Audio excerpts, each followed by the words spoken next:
Hello everyone, and welcome back to the channel. In today's video, I will be reviewing the 5th episode of Helluva Boss Season 1, the Harvest Moon Festival. But first, before I get into my review of the episode, I have to recap everything that happened in the episode.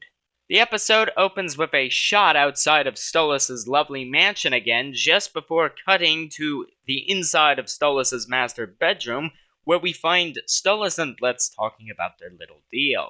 Stolas apologizes for having to make Blitz come earlier than usual for their night of passionate fornication.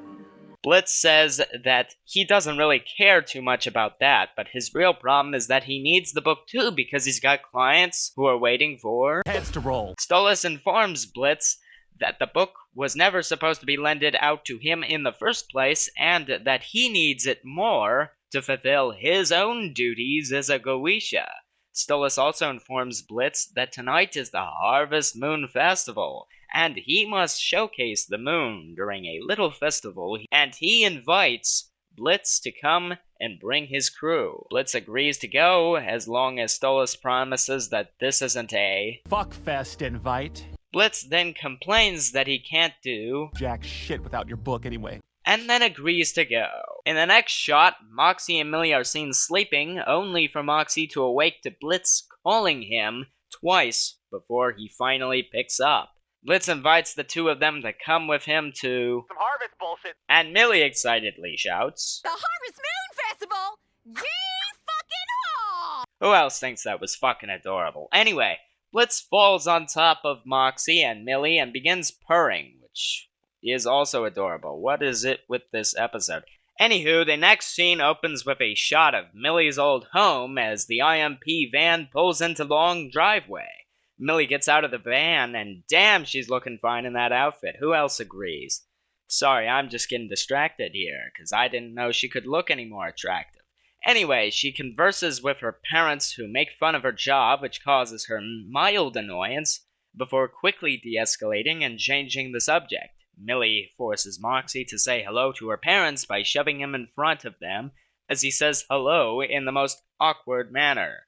Moxie calls Joe Sir, while apologizing for bringing up Joe and Lynn's old farmhand, and Blitz comes over and shoves Moxie to the side as Millie introduces him.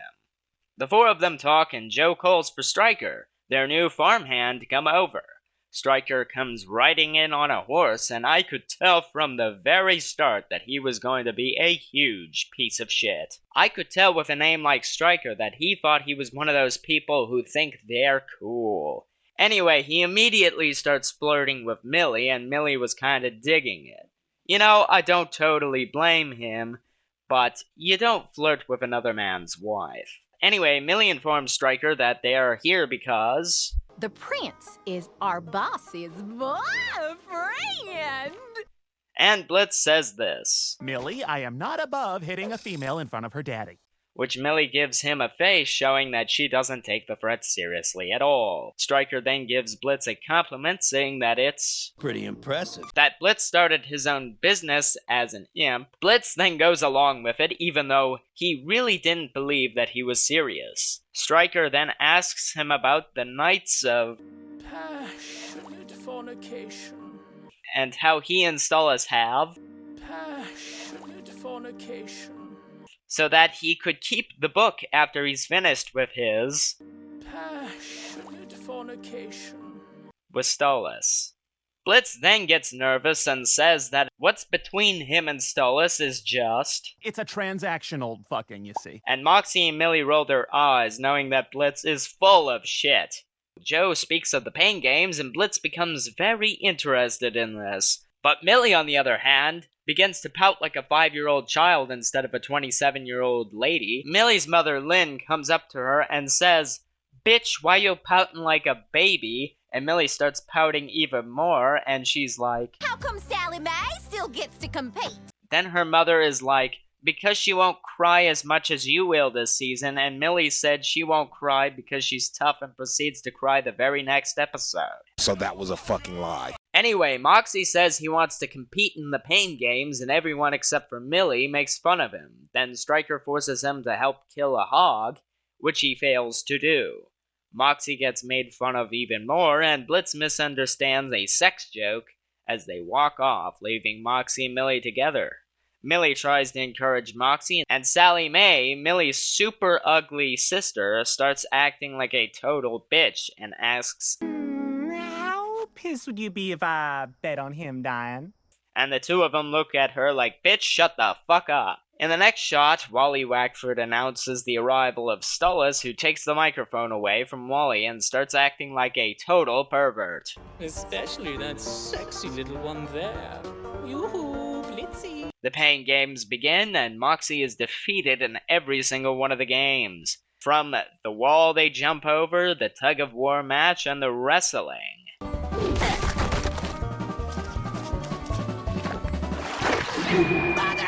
Wow, how pathetic. In the next shot, Moxie and Millie sit on the risers in the background while Wally announces that Blitz and Stryker are tied for winner of the Bane Games. Meanwhile, Moxie tried to convince himself that he at least was better at other things than Stryker. For example, singing. Then Stryker turned around and says the most bullshit thing I've ever heard yet in this series. I'd like to take this opportunity to sing a quick song I wrote just now about me winning. Then proves that he is also better at singing than Moxie, in which Moxie says, Stryker makes fun of Moxie throughout the song, and Blitz says that he offered to give Stryker a job at IMP, which causes Moxie even more disappointment. Millie, being the sweetheart that she is, tried to make Moxie feel better, and Stryker told Moxie to Go fuck yourself. which sent Moxie running, and Millie went to catch up. In the next shot, Blitz is seen watching a horse eat the hog that Stryker killed earlier, and Millie runs through the yard. Meanwhile, inside the house, Moxie notices a strange light coming from one of the rooms, and when he investigates, he discovers Stryker's secret, and Stryker attempts to murder Moxie because of it. Moxie, during this struggle session, kicks the desk and sends a breakable object straight to the back of Stryker's head. Millie hears this sound and turns her head in curiosity. Moxie inside, instead of using his gun, like he should have, attempts to run away, but Stryker catches him and continues to choke him to death. Millie suddenly begins ruthlessly stabbing Stryker in the back in an attempt to save Moxie, only for Stryker to break her arm while she was trying to slit his throat. Listen, guys, I would have at least felt bad for having to do that to a lady, but Stryker is so fucking sick in the head that he smiled and took pleasure in hurting a woman. Anyway, Millie is thrown into a bear trap, which is just fucking mean. The arm was understandable, but the bear trap, come on. Why do you gotta do her dirty like that, Bibsy Pop?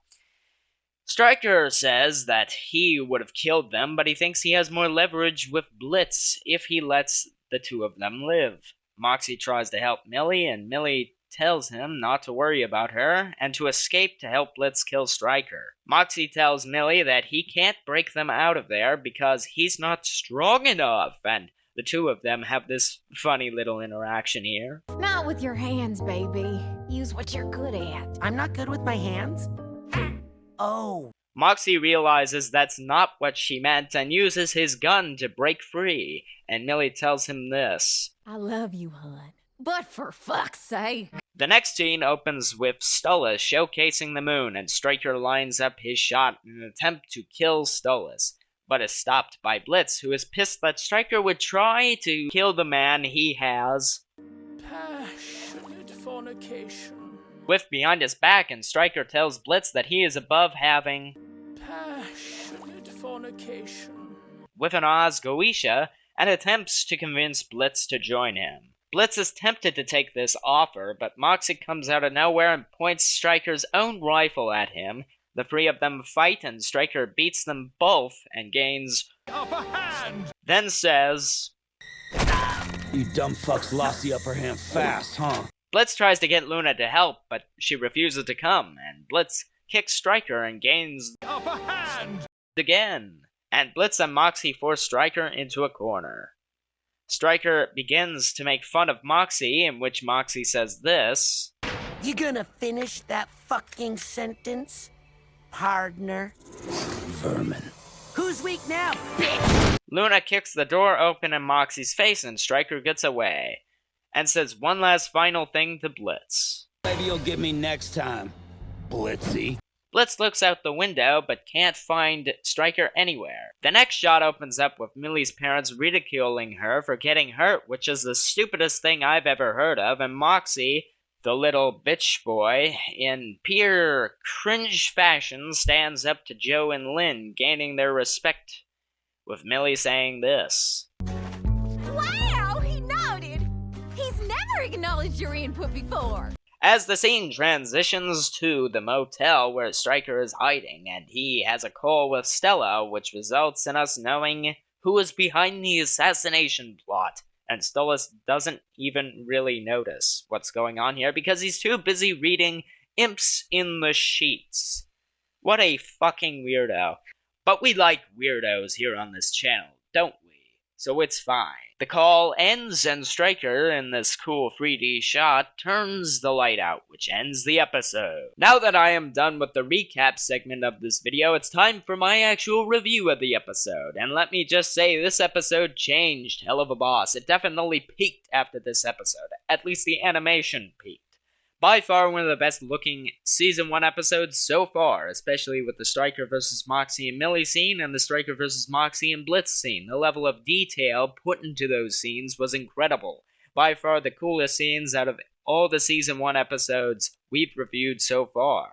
The designs were great, and Stryker overall, I think, was a good villain. Of course, they proceeded to ruin him in Season 2, but he definitely was a good villain in this episode. But there are a few things I must say. Why the fucking bear trap? Why is Stryker so damn powerful? And why wasn't the episode more about Millie? Now these seem like minor things, because they are.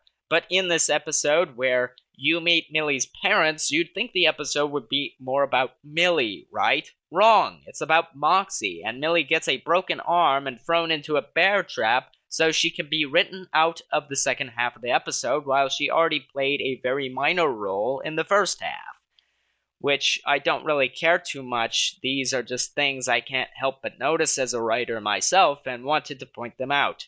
Don't get me wrong, I love this episode and I'm just pointing out some of the other things that some other members of the fandom have also pointed out as well. Also, Stryker is way too fucking strong. Like, Millie, who killed a fucking fish monster 2 episodes earlier, couldn't kill him. Which just tells you how strong he is. On top of that, back to the bear trap. Why does someone have an open bear trap at the bottom of their stairs? Like, that just seems like a disaster waiting to happen. All it takes is one wrong step and you could fall right onto it. I mean, just imagine if that was Millie's face instead of her leg that fell into bear trap. She'd fucking die.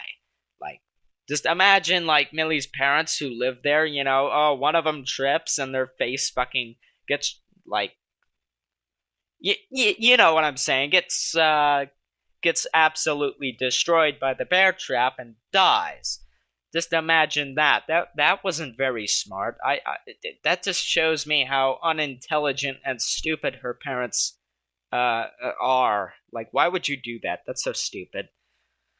Oh, why would you do something so stupid? Anyway, sorry, I'm getting a little carried away here. Overall, the episode is fucking fantastic, and I'd say it is an 8 out of 10, which is the highest rating I've given a Helluva Boss episode so far. I'd also put it in B tier in this tier list here, but remember, things can change as I make more reviews. Anyway, guys, I hope you enjoyed today's video. If you did enjoy today's video, make sure to like this video and subscribe to the channel because it's free and you're gay if you don't. Also, be sure to comment down below what you thought of this Helluva Boss episode in the comments section, and I'll see you all next time. Have a great rest of your day. God bless you. Jesus loves you. Remember that. Bye-bye. Calling from? Of course.